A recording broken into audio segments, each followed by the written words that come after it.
জানো, আমাদের যখন বিয়ে হয় আমার এজ ছিল ২৬ বছর আর সৌভিকের বয়স ছিল তখন ৩২ বছর। সৌভিক আমার থেকে ৬ বছরের বড়, একদম পাকাপাকিভাবে ক্যালকুলেট করলে। তো আমাদের যখন অ্যারেঞ্জ ম্যারেজ হয়, সৌভিকের তো বিজনেস ডিজিটাল মার্কেটিংয়ের, তো ও ব্যারাকপুরের অফিসেই তখন থাকতো। আর আমার তো তখন অফিস ছিল ক্যামাক স্ট্রিটে। তখন আমি নতুন সাদানি ইন্টারন্যাশনালে জয়েন করি, তখন থেকেই সৌভিকের সাথে আলাপ। তো যাই হোক, এই করে করে আমাদের বিয়েটা হয় জানুয়ারি মাসে 2019-এর 17 জানুয়ারি।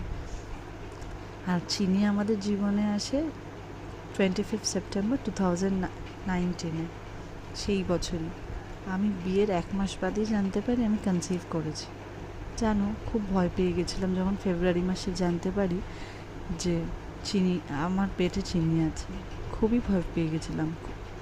সদ্য তখন বিয়ে করেছি, অত ফাইন্যান্সিয়াল কন্ডিশনও আমাদের হাজব্যান্ড ওয়াইফের ভালো ছিল না।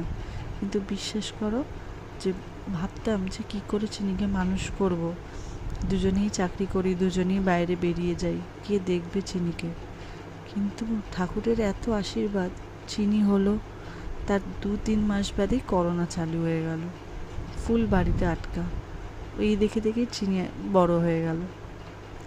তারপর কোম্পানি চেঞ্জ করি, তারপর চিনি যখন হয়েছে তখন আমি জয়েন করেছি ইউনিমার্কে ছিলাম, তারপর প্রাইমার্কে ছিলাম। বিশ্বাস করো, এখন আমি পুরো ওয়ার্ক ফ্রম হোমে অফিস করি।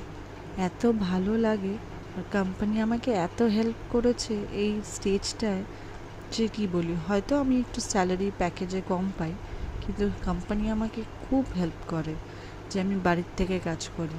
কোনো রকম কোনো কমপ্লেন করে না যে কেন, কিসের জন্য।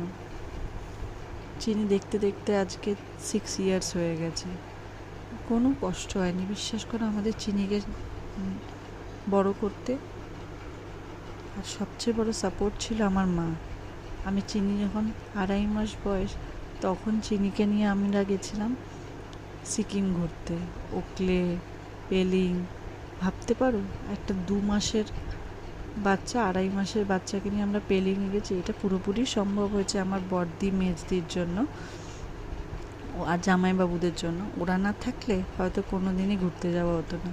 চিনি যখন আমি কনসিভ করেছি তখন থেকেই চিনি আমার সাথে সব জায়গায় ঘোরে, কি শান্তিনিকেতন থেকে আরম্ভ করে সর্ব জায়গায়। আজকে এই মাটনটা রান্না করেছি একদম নিরামিষ মাটন। রেসিপিটা চাইলে আমি পাঠিয়ে দিতে পারি। তোমরা বলো কমেন্ট সেকশনে কমেন্ট করে যে ভিডিওটি কেমন লাগলো আর রেসিপিটা চাই কিনা। চলো।